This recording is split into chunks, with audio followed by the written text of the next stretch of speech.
Bem-vindos ao canal Moi. Desejo a todos momentos agradáveis e relaxantes ao ouvir as histórias. Minha sogra trouxe o bolo do nosso aniversário, com a mensagem parabéns por ser uma caça-fortunas. Então, contei a todos a razão pela qual meu sogro a deixou. Vou tentar ser o mais direta possível. Desde o momento em que conheci minha sogra, ficou evidente que ela tinha um problema comigo.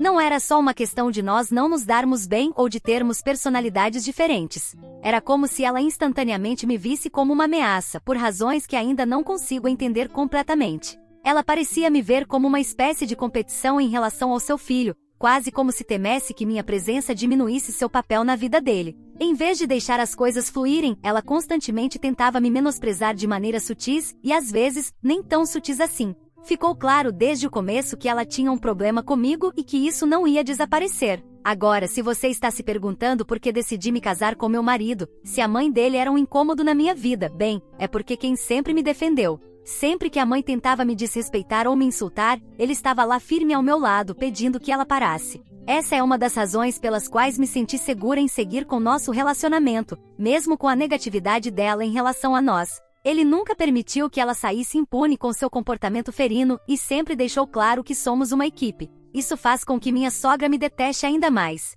O fato de seu filho não permitir que ela faça o que quer parece atiçar ainda mais o fogo. Para dar um pouco de contexto, Kane e eu nos casamos no ano passado e apenas na semana passada comemoramos nosso primeiro aniversário de casamento. Kane é o tipo de marido que gosta de fazer tudo em grande estilo em ocasiões especiais e planejou uma comemoração realmente grandiosa para o nosso aniversário. Foi totalmente inesperado para mim. Eu não esperava uma celebração tão grande, mas Kane decidiu convidar todos os nossos amigos e familiares, porque é assim que ele gosta, de festas grandes e barulhentas. No dia do aniversário, tudo parecia estar indo perfeitamente. No entanto, houve um pequeno contratempo. Fomos informados de que houve um problema logístico com o bolo e que ele não poderia ser entregue no local. Em vez disso, alguém teria que buscá-lo pessoalmente. A confeitaria ficava bem longe, e embora quem pudesse ter ido buscá-lo ele mesmo, não queríamos que ele se ausentasse por tanto tempo, já que ele havia trabalhado muito para organizar a festa e queria ficar para receber os convidados.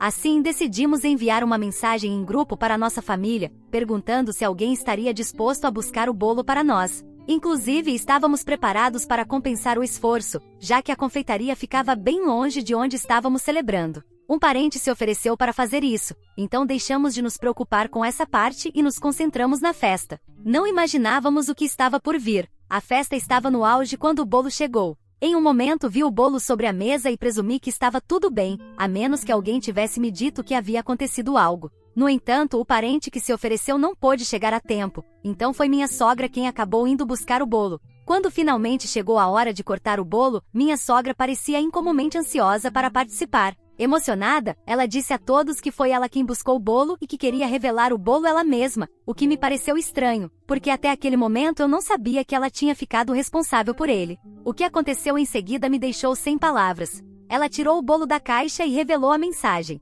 E em letras grandes e zombeteiras estavam as palavras: parabéns por 365 dias de caça-fortunas. Todos simplesmente olhamos para o bolo, confusos e sem saber se estávamos realmente lendo aquilo. Todos os outros também estavam igualmente confusos. Sem perder tempo, minha sogra pegou o telefone e imediatamente tirou uma foto das nossas caras, como se ela estivesse esperando exatamente por aquele momento. Então explodiu em risadas, completamente indiferente à tensão que acabará de criar. Kane, visivelmente irritado, perguntou a ela o que diabos ela estava fazendo. Eu podia ver a raiva nele, especialmente depois de ver que sua própria mãe podia achar graça na situação. No começo, minha sogra parecia minimizar a situação, dizendo que só queria ver nossa reação ao ler o bolo. Mas Kane insistiu, perguntando se ela realmente havia mandado escrever aquilo no bolo deliberadamente e, se fosse o caso, o que aquilo significava. Foi então que ela deu de ombros e disse: "Ah, Kane, é só um bolo. Você e sua esposa estão muito tensos, relaxem um pouco.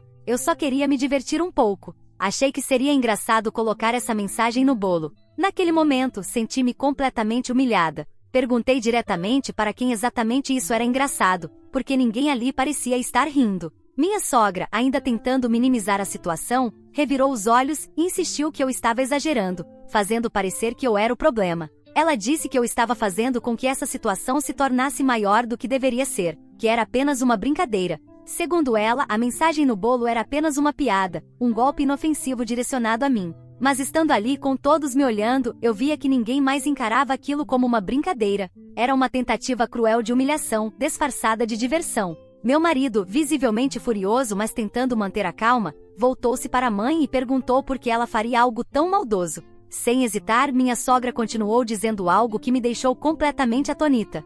Ela disse: "Bem, não posso ser a única que já pensou nela como uma caça-fortunas, certo? Afinal de contas, ela vem de uma família pobre e casou-se com uma família com dinheiro. Eu fiz isso como uma piada, então não se preocupe muito com isso agora." Fiquei completamente horrorizada. Era como se ela tivesse destruído cada grama de dignidade que eu tinha diante dos nossos amigos e familiares. Não conseguia acreditar que ela realmente havia dito aquilo em voz alta e por um momento, fiquei sem palavras, sem saber se deveria chorar ou simplesmente sair dali. Mas antes que eu pudesse processar suas palavras, quem interveio? Ele não hesitou um segundo e disse à mãe que aquilo estava em um outro nível e que ela precisava se desculpar imediatamente. Ele disse que aquilo era extremamente ofensivo e que se ela não se desculpasse comigo, ele não teria outra escolha senão pedir para ela deixar nossa casa. Pude ver o rosto da minha sogra perder o sorriso enquanto quem dizia tudo aquilo. Ela zombou dele, agindo como se a reação dele fosse completamente irracional. Olhou ao redor da sala, claramente tentando ver se alguém a apoiava, antes de fazer um gesto dramático e dizer: "Ah, Kane, você não pode estar falando sério em me expulsar por algo tão bobo."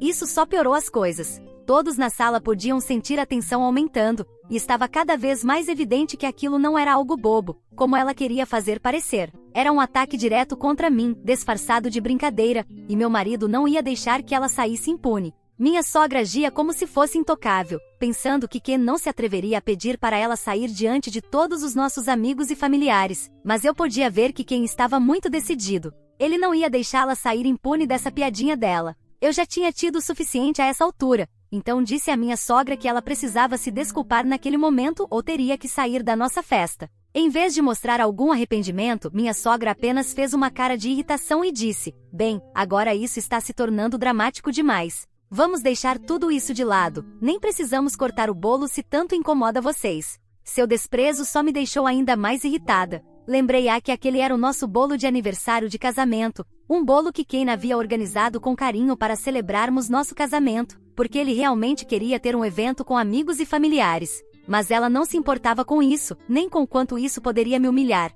Só se importava em fazer uma piada para piorar as coisas. E agora agia como se aquilo não fosse grande coisa, recusando-se a assumir responsabilidade naquele momento. Minha mãe e minha irmã, que haviam observado tudo, intervieram para me apoiar. Disseram educadamente à minha sogra que o que ela havia feito estava longe de ser engraçado, era profundamente desrespeitoso e doloroso para mim e, por extensão, para Ken. Minha sogra, que claramente começava a se sentir acuada, começou a agir de maneira ainda mais defensiva. Dramaticamente virou-se para o restante dos convidados e perguntou se eles realmente achavam que ela havia feito algo tão terrível. Ninguém ficou do lado dela, todos concordaram que o que ela havia feito era inadequado. Acho que ao ouvir as reações, ela ficou ainda mais irritada. Poderia ver sua frustração crescer ao perceber que não ia receber a validação que esperava. Finalmente ela revirou os olhos novamente e se voltou para mim com um suspiro exagerado e disse: "Quer uma desculpa? Eu te dou, mas sua desculpa estava longe de ser sincera, foi a contragosto na melhor das hipóteses." E após murmurar um fraco pedido de desculpas pelo que havia escrito no bolo, ela imediatamente acrescentou mais insultos, dizendo que eu precisava parar de fazer drama por um bolo e que se eu tivesse deixado para lá, estaríamos rindo dessa piada no futuro. Mas minha sensibilidade exagerada havia estragado tudo. Aquilo não foi um pedido de desculpas de forma alguma. Ela continuava com a mesma linha de pensamento, achando que tudo isso havia sido causado por mim, e não por ela e sua piada. Ela não estava realmente arrependida, só estava tentando salvar sua imagem, enquanto me fazia sentir como se eu fosse o problema. Era exasperante. Nesse ponto eu já estava mais que frustrada e magoada, então finalmente disse exatamente o que estava guardando há muito tempo. Diante de todos, lembrei-a que ela precisava amadurecer e parar de fazer brincadeiras tolas com as pessoas. Acrescentei que essas travessuras eram uma das principais razões pelas quais o casamento dela havia desmoronado e porque seu marido, meu sogro, a havia deixado há apenas 2 meses. Para dar um pouco de contexto, minha sogra tem um longo histórico de fazer piadas de mau gosto e insensíveis com a família. No início deste ano, meu sogro foi em sua viagem anual com 2 de seus melhores amigos da escola. Era uma viagem simples, nada extravagante, apenas uma oportunidade de relaxar, colocar a conversa em dia e aproveitar a companhia de seus amigos enquanto pescavam. Essas saídas eram especiais para ele, porque ele só via os amigos uma vez por ano e era um tempo que ele realmente valorizava. Ao longo dos anos, minha sogra havia desenvolvido o hábito de fazer brincadeiras para que ele voltasse para casa rapidamente, mesmo quando não havia razão real para isso. Ele já havia avisado várias vezes para ela parar com isso e, em uma ocasião, até ameaçou se separar dela se continuasse. Por um tempo, ela parou, mas este ano ela voltou a cruzar a linha. Pouco antes de sua viagem, minha sogra pegou uma gripe bem forte. Meu sogro estava realmente preocupado e se ofereceu para cancelar a viagem, mas como as passagens não eram reembolsáveis, e Ken e eu havíamos nos comprometido a cuidar dela enquanto ele estivesse fora, ela insistiu para que ele fosse viajar com seus amigos. Meu sogro disse que ficaria com o celular à mão o tempo todo e que ela poderia ligá-lo se houvesse uma emergência. Ele queria aproveitar a viagem, mas também se certificar de que ela estava bem, então fez todo o possível para deixá-la confortável enquanto ele não estava lá. Apesar disso, apenas 2 dias depois que ele partiu, minha sogra fez sua piada mais absurda até agora. Ela ligou para ele no meio da noite, histérica e com a respiração ofegante, dizendo que estava experimentando todos os sintomas de um ataque cardíaco. Meu sogro, compreensivelmente aterrorizado, implorou que ela ligasse para o 911 imediatamente. Mas em vez disso, ela começou a dizer o quanto o amava e que se morresse naquela noite, ele não deveria sofrer muito e que deveria seguir em frente com a vida. Meu sogro estava em completo pânico, pensando que estava prestes a perder sua esposa. Ele nos ligou imediatamente, pedindo desesperadamente que Ken e eu fossemos checar se ela estava bem o mais rápido possível. Estava tão preocupado que reservou o primeiro voo de volta para casa, interrompendo sua viagem sem pensar 2 vezes. Ken e eu estávamos alarmados com o pânico dele, então ligamos para ela imediatamente para informá-la de que chamaríamos o 911 para que ela recebesse a atenção médica necessária. Mas em vez de aceitar ajuda, ela insistiu para que fossemos à sua casa primeiro, antes de chamar os serviços de emergência. Quando chegamos, ficamos absolutamente atônitos com o que encontramos. Ela estava perfeitamente bem, deitada no sofá, comendo batatas fritas e assistindo televisão, como se nada tivesse acontecido. Ken e eu ficamos ali, com cara de que aquilo não podia ser real. Quando ela viu nossas caras, começou a rir, como se tudo tivesse sido uma grande piada. Ela nos disse casualmente que tudo havia sido uma brincadeira, e que só queria provar se meu sogro ainda a amava o suficiente para largar tudo e voltar correndo para casa por ela. Ken e eu estávamos furiosos. Não podíamos acreditar que ela havia fingido uma emergência médica, algo tão grave como um ataque cardíaco, apenas para chamar atenção. Imediatamente ligamos para meu sogro para informá-lo antes que ele voltasse, mas já era tarde demais. Ele já havia embarcado no voo. Foi só quando aterrissou e ouviu as mensagens de voz que deixamos explicando que ela estava bem e que tudo havia sido uma piada doentia, que ele entendeu a verdade. Estava destroçado, exausto e com raiva. A brincadeira o feriu profundamente e foi a gota d'água no casamento deles. Ele não conseguia mais suportar suas constantes travessuras, especialmente quando envolviam manipular o amor e a preocupação dele com a saúde dela. Após uma discussão acalorada, meu sogro pediu o divórcio no dia seguinte. Arrumou suas coisas e se mudou, recusando-se a interagir com ela, a menos que fosse estritamente necessário para os trâmites do divórcio. É claro que minha sogra se recusou a aceitar qualquer responsabilidade pela separação. Começou a se fazer de vítima, dizendo a todos que ele a havia deixado do nada e que provavelmente estava passando por uma crise de meia-idade. Ken e eu sabíamos a verdade, mas decidimos nos manter fora da narrativa dela. Não era nossa briga e francamente já tínhamos coisas demais para lidar para nos envolvermos no drama do divórcio deles. No entanto, agora que minha sogra havia me humilhado publicamente na nossa festa de aniversário, finalmente eu tinha chegado ao meu limite. Eu não conseguia mais me conter. Deixei claro que suas piadas não eram apenas insensíveis, eram destrutivas. Lembrei a ela na frente de todos que suas piadas lhe custaram um casamento e que estava arriscando a relação com seu filho também, se não assumisse a responsabilidade por suas ações. Enquanto estava lá, vendo o rosto dela endurecer, eu soube que finalmente havia dito o que precisava dizer. Minha sogra balbuciou, envergonhada, e pela primeira vez, não teve uma resposta sarcástica. Acho que ouvir a verdade sobre suas próprias ações e ser confrontada com as consequências de seu comportamento, na frente de todos, a afetou mais do que ela esperava. Ela me fez sinal para parar, mas eu não ia deixá-la sair impune tão facilmente. Disse que se insistisse em se comportar como uma criança, então precisaria ser punida como uma. Continuei dizendo que se não mudasse de atitude, eu cortaria todo o contato com ela e garantiria que nossos futuros filhos também não tivessem nada a ver com ela. Ao ouvir isso, pude ver que alguns dos convidados ao nosso redor seguravam um riso, o que só pareceu irritá-la ainda mais. Seu rosto ficou vermelho de raiva ao perceber que não só havia perdido o controle da situação, como também havia se tornado motivo de chacota. Ela me olhou com fúria nos olhos e depois se virou para ir embora, mas não sem antes pegar o bolo e jogá-lo em mim. Felizmente ela não tinha uma boa pontaria, e em vez de me acertar, acabou jogando o bolo no próprio filho. Quando viu o que havia feito, simplesmente se virou e foi embora. Vê-la sair foi como uma pequena vitória, mas também me deixou pensando que talvez isso não tivesse terminado. Minha sogra havia sido colocada em seu lugar, mas conhecendo-a, essa não seria a última vez que tentaria causar problemas. No entanto, por enquanto, Kane e eu tínhamos defendido nossa posição, e isso era o que importava. Éramos uma equipe e não deixamos que ela nos intimidasse. Basta dizer que ninguém na festa saiu em defesa da minha sogra depois que ela foi embora. Na verdade, todos achavam que ela recebeu o que merecia. As pessoas viram seu verdadeiro eu, e ficou claro que suas ações haviam passado dos limites. Kay se limpou do bolo, trocou de roupa, e continuamos com nossa celebração sem pensar duas vezes nela. No entanto, desde aquela festa, minha sogra tem me ligado sem parar,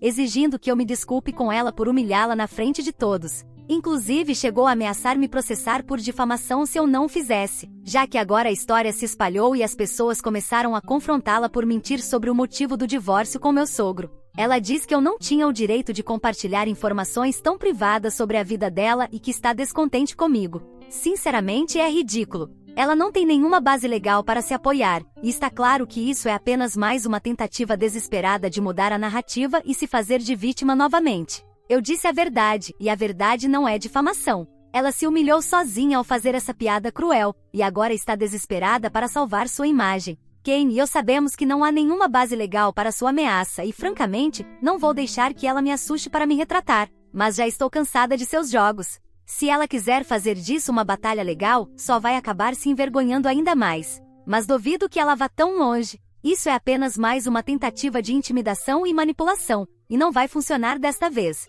Mas ainda assim, acham que eu sou a vilã por confrontar minha sogra depois que ela tentou fazer essa brincadeira comigo. Atualização 1. Respondendo a algumas de suas perguntas, antes de tudo, sim, minha sogra tem um histórico de fazer brincadeiras de mau gosto conosco, mesmo antes desse último desastre. Um exemplo que realmente se destaca é o que ela fez no dia do nosso casamento. Enquanto eu arrumava o cabelo e a maquiagem, ela realmente pegou meu vestido de noiva e o escondeu em algum lugar. No início não percebi, mas à medida que o tempo passava e a hora da cerimônia se aproximava, e eu ainda não tinha vestido o meu vestido, comecei a entrar em pânico. Entrei em modo de crise, procurando freneticamente por ele. Não foi até que tive um pequeno colapso nervoso que ela finalmente me devolveu o vestido, rindo de mim, como se fosse a brincadeira mais engraçada do mundo. Naquele momento lembro-me de ter pensado que era incrivelmente estranho e cruel, especialmente em um dia tão importante, fazer uma brincadeira assim comigo. Mas depois atribuí ao fato de que minha sogra era simplesmente estranha daquele jeito.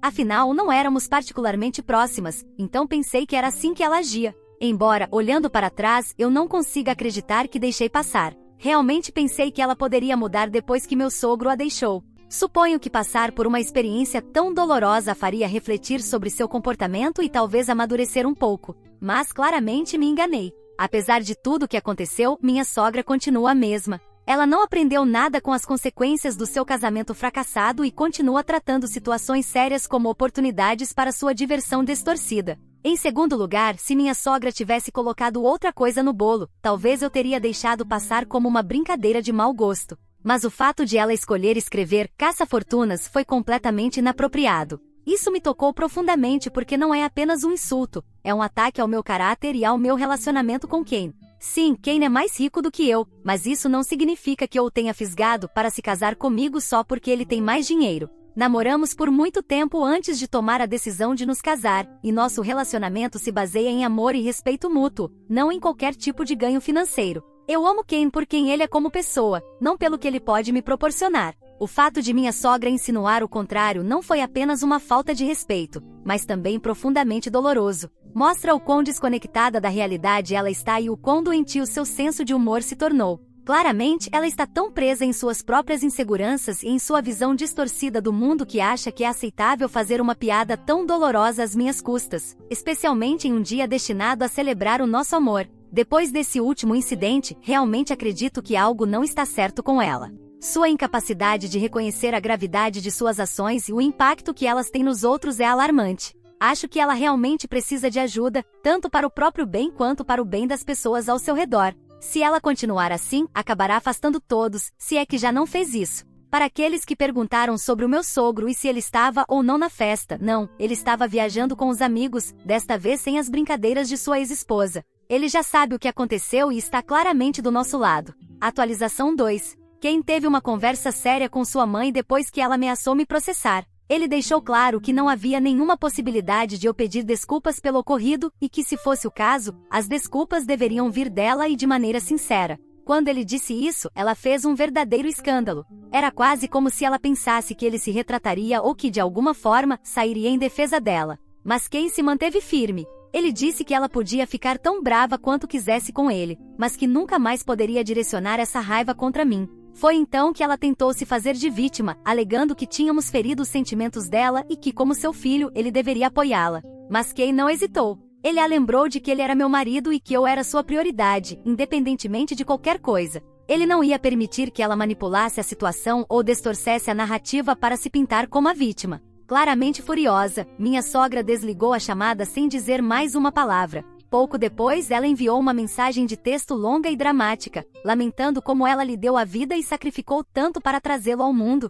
Afirmou que, apesar de tudo que havia feito por ele, ele ainda estava lhe faltando com respeito. Depois que Ken não respondeu à mensagem dela, ela me deixou várias mensagens de voz, alegando que eu estava afastando seu filho. Ela insistiu que tudo que eu tinha que fazer era ficar calada sobre a brincadeira que ela havia feito. Mais uma vez, ela me acusou de ser uma caça-fortunas, sugerindo que esse tinha sido o meu plano desde o começo, separar Ken de sua família para tê-lo só para mim. Inclusive, ameaçou que eventualmente me exporia por quem eu realmente sou. Honestamente, neste ponto, parece que ela está descompensada. Só posso dizer que me sinto muito aliviada de que meu marido esteja comprometido a estabelecer limites, e não poderia estar mais grata pelo apoio dele. Atualização 3. Já se passaram 3 meses desde a nossa última atualização, e Ken e eu oficialmente não temos contato com a mãe dele. Depois do assédio constante dela durante semanas, sentimos que não tínhamos outra opção senão bloqueá-la. É lamentável que tenhamos chegado a este ponto, mas claramente, ela não é capaz de entender o dano que causou.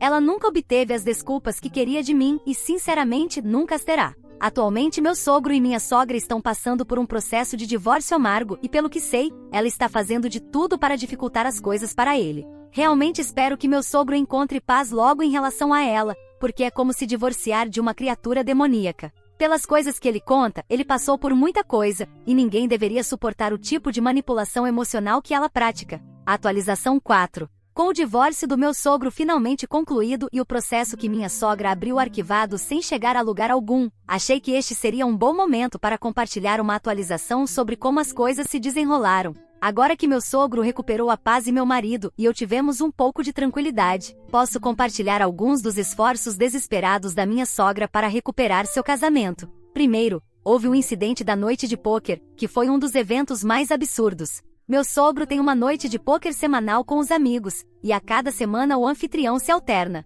Acontece que durante uma dessas noites, quando ele estava recebendo seus amigos em sua nova casa, minha sogra decidiu fazer uma visita surpresa. Pelo que tudo indica, ela sabia que era noite de pôquer e queria humilhá-lo na frente dos amigos. Provavelmente ela já havia visitado meu sogro várias vezes, mas nas vezes anteriores, ele não estava lá e ela não encontrou ninguém. Ele achou que fosse um entregador de pizza, pois eles estavam esperando a entrega, mas em vez disso se deparou com ela na porta. Segundo ele descreveu, ela parecia um demônio pronto para a batalha. Sem ser convidada, ela invadiu a casa e começou a dizer que eles deveriam parar com aquelas besteiras e esquecer o divórcio. De acordo com ela, tudo não passava de uma simples brincadeira, e que não valia a pena destruir o casamento por algo tão insignificante. Meu sogro, tentando manter a calma, pediu educadamente que ela fosse embora, lembrando-a de que era sua noite de pôquer e que seus amigos estavam ali para aproveitar o jogo, não para assistir a um dos seus shows. Essa resposta foi suficiente para que ela perdesse o controle.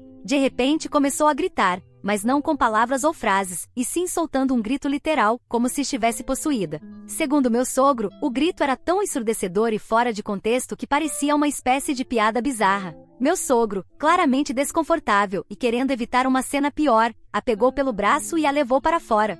Ela continuou gritando na rua por vários minutos, até que começou a se engasgar e a tossir. Um dos amigos do meu sogro fez uma piada, dizendo que ele havia se casado com um caminhão de bombeiros pelo barulho que ela fazia, o que, ironicamente, ajudou a descontrair o ambiente. Minha sogra finalmente foi embora, mas a cena ficou marcada como um dos momentos mais surreais na memória dos amigos dele. Outro incidente memorável aconteceu durante uma audiência do divórcio. Parece que em uma tentativa desesperada de interromper o processo, minha sogra perguntou ao meu sogro se ele realmente estava falando sério sobre o divórcio. Foi então que ele, em um tom sério, disse que tinha suas dúvidas e que talvez pudessem tentar novamente, pois sentia falta dela. Ao ouvir isso, o rosto dela se iluminou de felicidade. No entanto, em seguida, meu sogro disse que estava brincando e perguntou se ela achava engraçado agora que ela era o alvo da piada. Como você pode imaginar, ela não achou nada engraçado. Por fim, ao assunto do processo judicial. Como mencionei antes e como muitos usuários do Reddit que disseram ser advogados previram, a ação dela não tinha qualquer fundamento legal.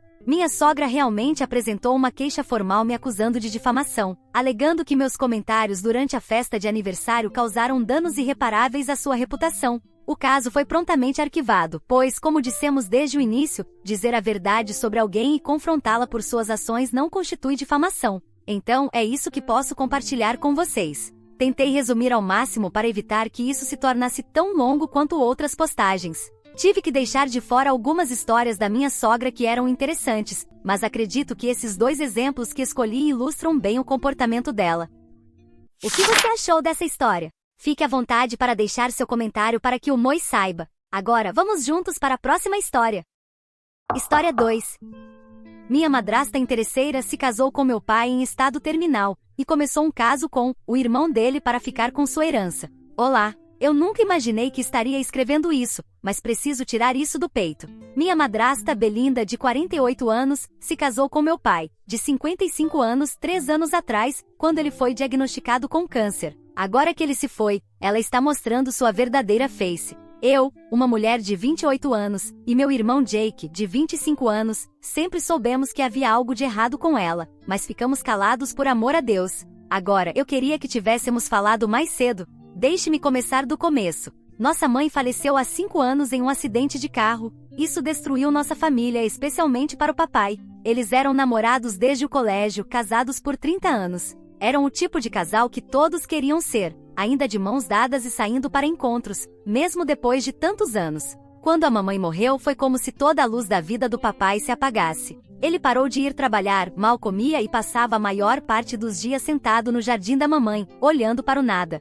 Jake e eu tentamos de tudo para ajudá-lo. Revezávamos ficando em casa, garantindo que ele comesse e cuidasse de si mesmo. Eu até voltei a morar em casa temporariamente, interrompendo minha carreira. Sugerimos que ele procurasse ajuda psicológica para lidar com o luto, e foi aí que tudo deu errado. Foi lá que ele conheceu Belinda. Belinda também frequentava o grupo de apoio ao luto, alegando ser uma viúva. Mais tarde, descobrimos que isso era uma mentira. Ela era divorciada, não viúva. Desde o primeiro dia, ela focou no papai. Olhando para trás, consigo ver como tudo foi calculado. Ela sempre sentava ao lado dele, sempre tinha lenços prontos quando ele ficava emocional, sempre tocava seu braço enquanto falava. Em menos de um mês, ela começou a trazer comida caseira para ele e a checar nele várias vezes ao dia. Papai começou a falar sobre ela o tempo todo. Belinda disse isso, Belinda sugeriu aquilo. Antes que percebêssemos, ela estava participando de jantares de família. Ela trouxe o filho dela, Neville, de 22 anos, e tentaram formar a família perfeita.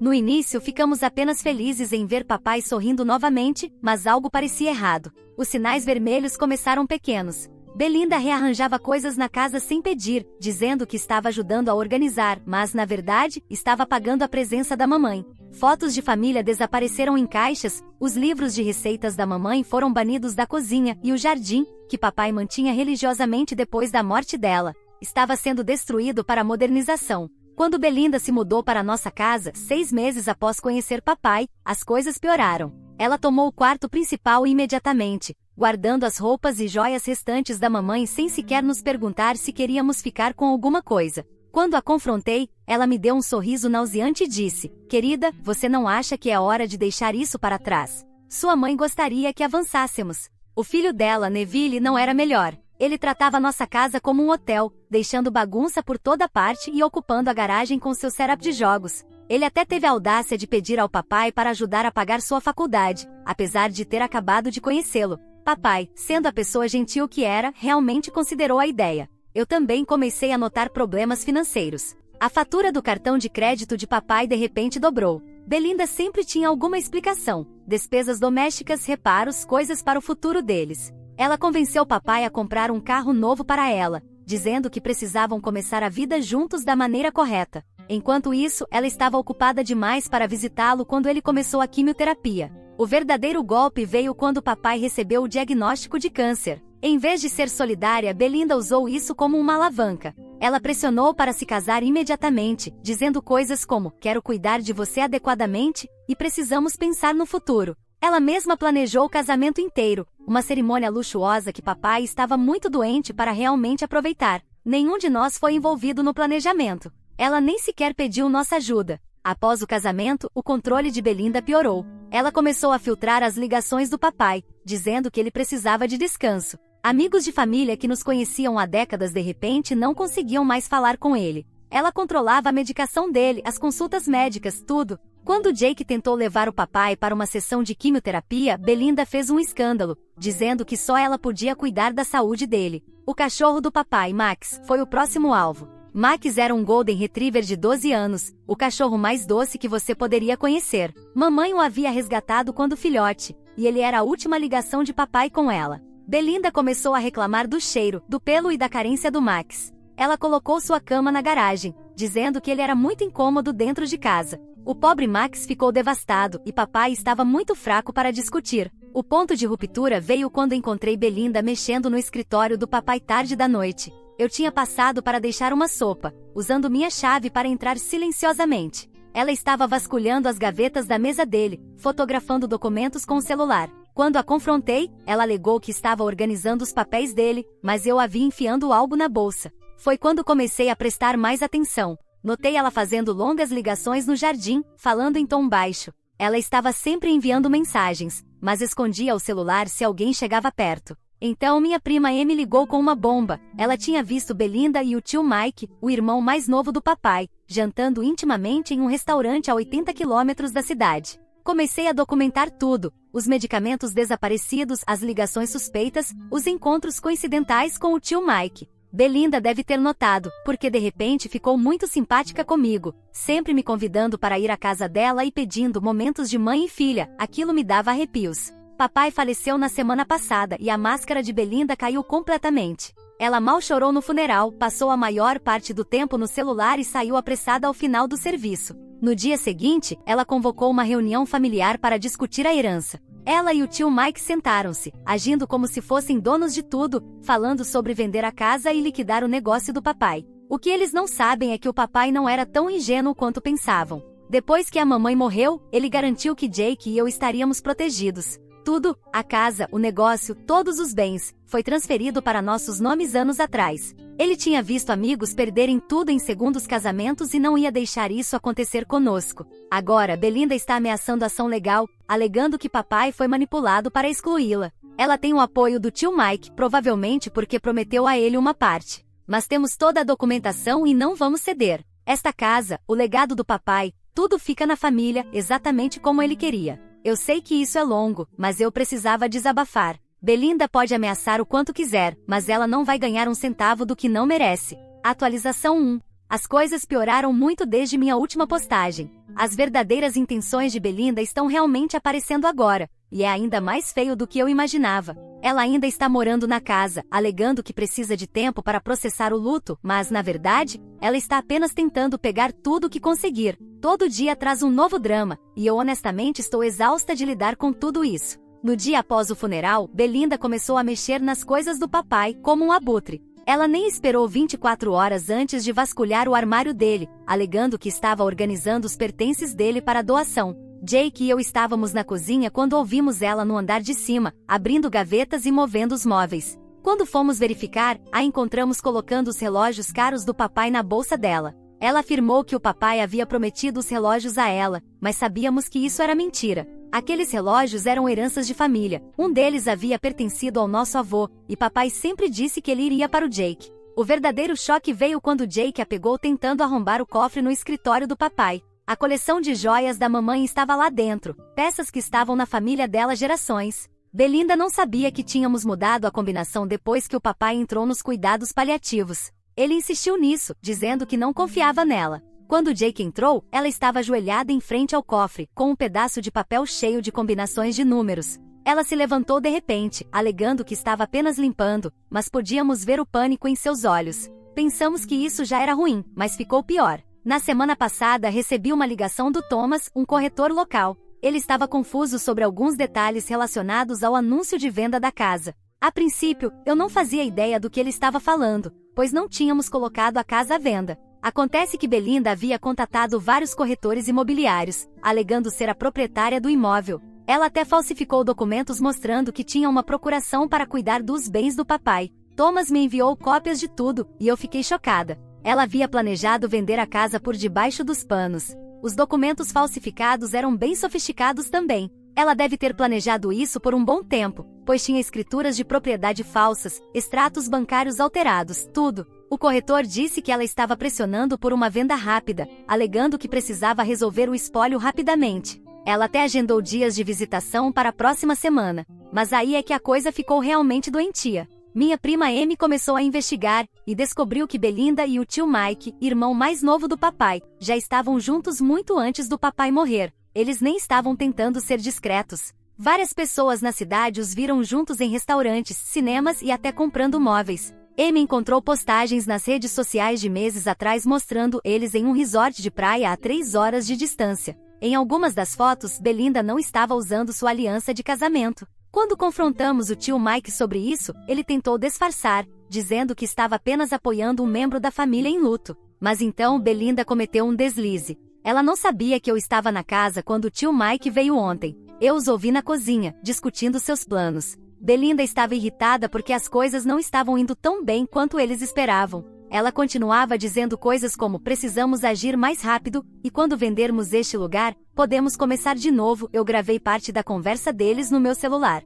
Eles estavam discutindo como contestar a transferência de propriedade, com o tio Mike sugerindo que eles alegassem que o papai não estava mentalmente competente quando transferiu tudo para nós. Belinda até riu de como seria fácil fazer com que o médico antigo do papai dissesse que o câncer havia afetado seu julgamento desde cedo. Isso me deu náuseas. No dia seguinte, Jake encontrou ainda mais provas do relacionamento deles. Ele estava limpando o escritório do papai quando encontrou uma pasta de e-mails que o papai havia impresso. Aparentemente alguém havia enviado anonimamente para ele capturas de tela de conversas entre Belinda e o tio Mike, que datavam de quase um ano atrás. Os e-mails estavam cheios de planos para depois da morte do papai, incluindo a busca por casas na Flórida, discussões sobre a venda dos bens do papai e até piadas sobre como a doença dele era conveniente para o cronograma deles. O papai devia saber do caso deles, mas escolheu ficar em silêncio. Decidimos que já era o suficiente e pedimos ao nosso advogado que preparasse uma notificação formal de despejo. Quando apresentamos a notificação a Belinda, ela fez uma cena digna de um Oscar. Caiu em prantos, lamentando que estávamos destruindo a família. Ela ligou para todos que conseguiu pensar, tias, tios, amigos da família, dizendo que estávamos jogando uma viúva em luto na rua. Algumas pessoas realmente acreditaram nela. A tia Linda me ligou gritando sobre como estávamos sendo cruéis. Mas o filho de Belinda, Neville, finalmente se voltou contra ela. Ele ficou quieto durante todo esse tempo, trancado no quarto e evitando todos. Mas, ao ver o colapso de Belinda sobre o despejo, algo dentro dele estourou. Ele começou a gritar com ela, chamando-a de mentirosa e interesseira na frente de todos. Ele revelou que essa não era a primeira vez que ela fazia algo assim. Ela já tinha mirado em outros homens ricos antes do papai, sempre buscando uma grande recompensa. A melhor evidência veio do antigo laptop do papai. Jake estava analisando-o e encontrou uma pasta oculta com gravações das câmeras de segurança. Acontece que o papai havia instalado câmeras no escritório depois de perceber que coisas estavam sumindo. O vídeo mostrava Belinda e o tio Mike se encontrando lá várias vezes enquanto o papai estava em cuidados paliativos. Em um vídeo particularmente incriminador, Belinda mostra ao tio Mike onde o papai guardava seus documentos importantes, brincando sobre como precisariam deles em breve. Imediatamente entregamos todas as provas ao nosso advogado, os documentos falsificados, as gravações, o vídeo das câmeras de segurança, tudo. Cópias foram enviadas a cada membro da família que estava defendendo Belinda. O apoio a ela secou rapidamente depois disso. Até a tia Linda ligou para pedir desculpas. Agora, Belinda está desesperadamente tentando salvar sua reputação, mas já é tarde demais. Todos conhecem a verdade sobre ela e o tio Mike. Até o próprio filho dela não quer mais falar com ela. Ele saiu de casa ontem, dizendo que não suportava mais olhar para ela. Ela ainda está na casa por enquanto, mas não por muito tempo. Nosso advogado diz que o despejo deve ser finalizado na próxima semana. Vou atualizar novamente quando finalmente a tirarmos daqui. Por enquanto, estou apenas tentando documentar tudo, caso ela tente mais alguma coisa. Papai pode até ter sabido da traição dela, mas ele não viveu para vê-la pagar pelo que fez. Estamos garantindo que isso aconteça. Atualização 2. Só quando eu pensei que as coisas não poderiam ficar mais complicadas, Belinda e o tio Mike decidiram levar a disputa para o tribunal. Eles entraram com o processo alegando que a transferência de propriedade era inválida, argumentando que a doença do papai havia afetado seu estado mental anos antes do diagnóstico real. É a coisa mais absurda que já ouvi, mas eles realmente encontraram médicos dispostos a testemunhar sobre como o câncer pode afetar a capacidade de decisão, até mesmo em estágios iniciais. O advogado deles tentou pintar uma imagem do papai como um homem confuso e facilmente manipulado, que não sabia o que estava fazendo ao transferir a propriedade para nós. Eles até trouxeram os antigos amigos de golfe do papai para testemunhar sobre como ele havia mudado depois que mamãe morreu, sugerindo que ele não estava em seu juízo perfeito. Foi revoltante ouvir tudo aquilo, torcendo cada detalhe contra nós. Mas o caso deles desmoronou quando começamos a apresentar nossas provas. Primeiro, mostramos a documentação de que o papai havia consultado 3 advogados diferentes antes de fazer a transferência de propriedade. Ele havia avaliado tudo documentado e registrado formalmente. O juiz ficou particularmente interessado nas cartas que o papai escreveu explicando os motivos da transferência, mencionando especificamente como ele queria proteger a herança dos filhos. A verdadeira bomba veio na segunda semana do processo. Uma das enfermeiras dos cuidados paliativos, chamada Linda, veio à tona com registros detalhados de medicamentos que estavam desaparecendo. Ela havia mantido um registro particular dos medicamentos para a dor do papai, observando como os números nunca batiam durante as visitas de Belinda. Linda havia relatado isso aos seus supervisores, mas Belinda sempre tinha desculpas. Comprimidos que caíam no ralo, frascos que derrubavam, doses extras que o papai precisava. Nós contratamos um investigador particular, que rastreou o passado de Belinda. Acontece que ela tinha um histórico bem sombrio, que havia conseguido esconder. Ela já havia se casado 3 vezes antes do papai, sempre com homens mais velhos e ricos. 2 morreram em circunstâncias suspeitas e um se divorciou dela depois de pegá-la roubando. Ela conseguiu manter quase tudo isso em segredo, mudando levemente seu nome a cada vez e se mudando para estados diferentes. O investigador também encontrou evidências de que Belinda vendia medicamentos controlados. Ela estava pegando os remédios do papai e vendendo-os através de uma rede de traficantes. A polícia agora está investigando isso separadamente, e ela pode enfrentar acusações criminais. Mas a maior surpresa veio de Neville, o filho de Belinda. Ele finalmente se abriu e contou tudo à polícia. Acontece que ele sabia dos planos da mãe desde o começo, porque ela já havia feito isso antes. Ela se juntava a grupos de apoio ao luto procurando por homens ricos e vulneráveis. Na época em que conheceu o papai, ela estava frequentando 3 grupos diferentes na área. Neville nos mostrou mensagens onde Belinda se gabava de como era fácil manipular o papai. Ela o chamava de seu plano de aposentadoria e brincava sobre como poderia vender tudo rapidamente quando ele morresse. Ela até pesquisou valores de propriedades e registros fiscais antes de abordá-lo, calculando exatamente quanto poderia ganhar com o espólio dele. As mensagens entre Belinda e o tio Mike eram ainda piores. Eles já estavam planejando o futuro juntos enquanto o papai ainda lutava pela vida. Já haviam escolhido uma casa na Flórida e discutiam como lidar com o dinheiro da venda da propriedade do papai. O tio Mike até começou a mover algumas de suas coisas para um depósito, se preparando para deixar sua esposa. Confrontado com todas essas provas no tribunal, o tio Mike tentou se salvar jogando a culpa em Belinda. Ele alegou que ela o manipulou, assim como manipulou o papai. Ele desmoronou no banco de testemunhas, admitindo que o caso deles havia começado antes mesmo do diagnóstico do papai. Ele disse que Belinda o convenceu de que o papai deixaria tudo para ela de qualquer maneira, então eles poderiam planejar seu futuro juntos. O juiz ficou absolutamente indignado. Ele não só rejeitou o processo deles, mas também ordenou uma investigação completa sobre as atividades passadas de Belinda. Ele ordenou que Belinda devolvesse tudo que ela havia levado da casa, joias, relógios, documentos, tudo. Ela já havia vendido algumas das joias da mamãe, mas o juiz mandou que ela recuperasse as peças ou pagasse seu valor avaliado. A família toda se voltou contra eles agora. A esposa do tio Mike o expulsou de casa e está entrando com o pedido de divórcio. A maioria dos nossos parentes nem fala mais com nenhum dos dois. A reputação de Belinda na cidade está completamente destruída. Aparentemente, ela nem consegue mais marcar horário no salão de beleza, pois ninguém quer atendê-la. A melhor parte é que o juiz ordenou que Belinda e o tio Mike pagassem todas as nossas despesas legais. O pequeno esquema deles acabou custando tudo que eles tentaram roubar de nós. Papai teria adorado a ironia disso. Estamos finalmente recuperando nossa casa, peça por peça.